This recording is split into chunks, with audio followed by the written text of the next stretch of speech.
Cette semaine, j'aimerais vous raconter l'histoire d'une famille religieuse de Jérusalem qui a 7 garçons très talentueux.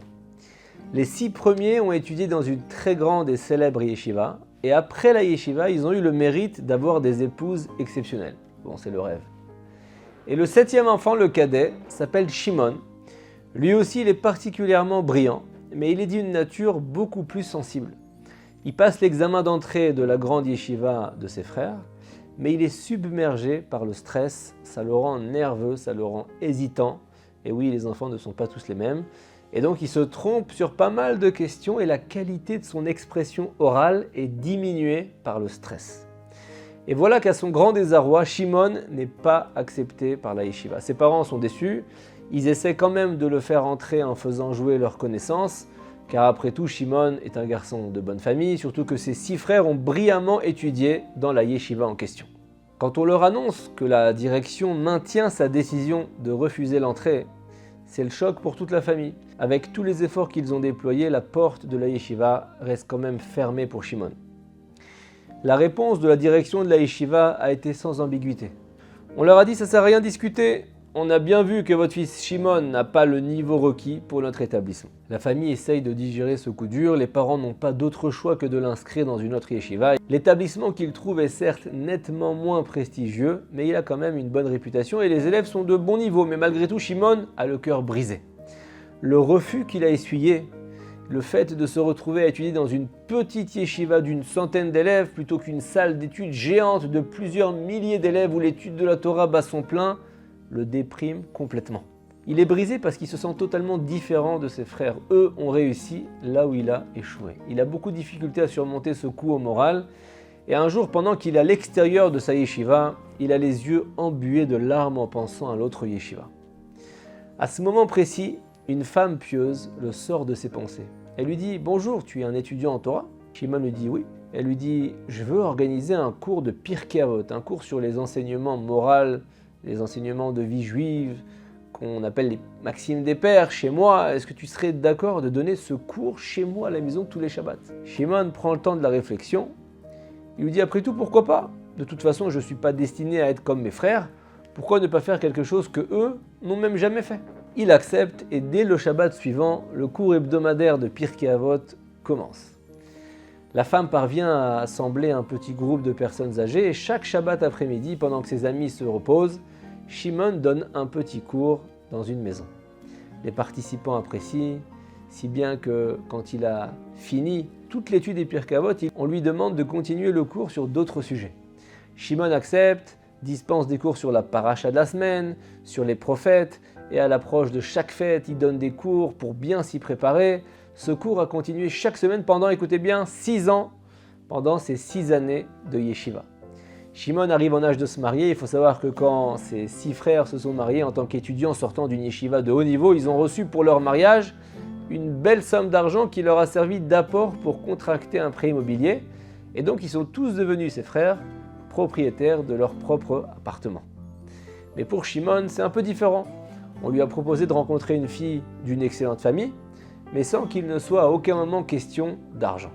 Ils se sont fiancés et malgré la joie de Shimon, ce détail de ne pas avoir d'argent pour acheter une maison, pour ne pas avoir à payer un loyer, ça lui a fait à nouveau sentir une différence avec ses frères. Et donc il sait qu'il n'aura pas les moyens d'acheter un appartement à Jérusalem, il espère seulement qu'il sera capable un jour d'en acheter un ailleurs. Et Shimon se lamente quelque peu. Pourquoi, Hachem? Pourquoi cette différence? Pourquoi tu me fais prendre un chemin moins brillant que mes frères? Ok, j'ai pas été accepté dans une yeshiva. Ok, mais pourquoi j'aurais pas d'appartement? Est-ce que je suis tellement bien moins que mes 6 frères? Il se sent toujours un peu aigri dans son intérieur, mais il sait qu'il doit travailler sur lui et rester fort. Et progressivement, il parvient à travailler sur ses traits de caractère et à se satisfaire de ce qu'il a. Ezeu Ashir, à sa mère Abechelko, qui est l'homme riche, celui qui se satisfait de ce qu'il a. Un jour, la femme chez qui il donnait cours le Shabbat l'appelle et lui demande à ce que Shimon vienne la voir. Elle explique qu'elle a quelque chose d'important à lui dire. Quand il arrive chez elle, un homme est présent à ses côtés.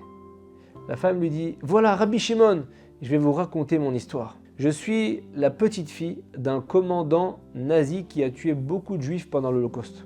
Quand j'ai réalisé ce que mon grand-père a fait, j'étais tellement bouleversé. Bouleversé par quoi? Sa cruauté, que j'ai décidé de rejoindre la nation que mon grand-père a voulu exterminer. Et je me suis converti au judaïsme.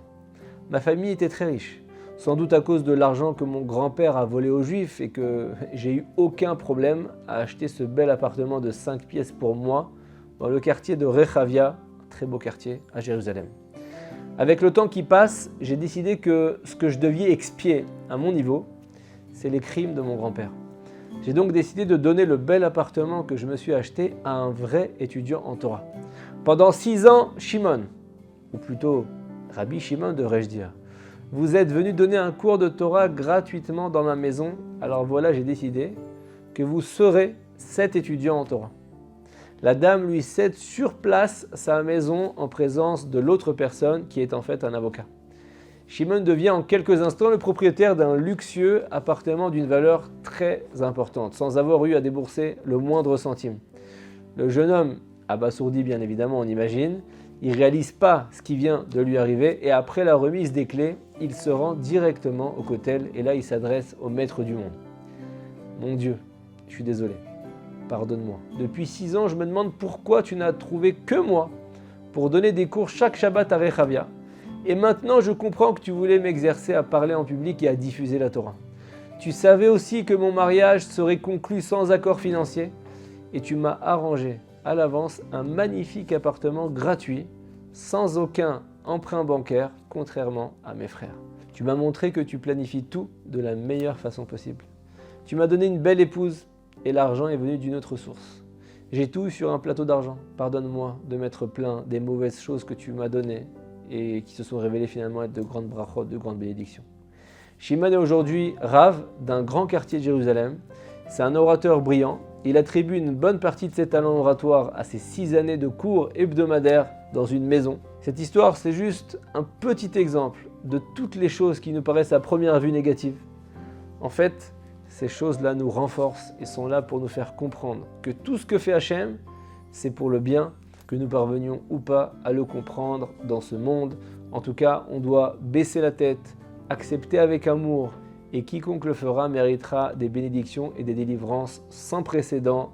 C'est certain, c'est signé. Shabbat Shalom.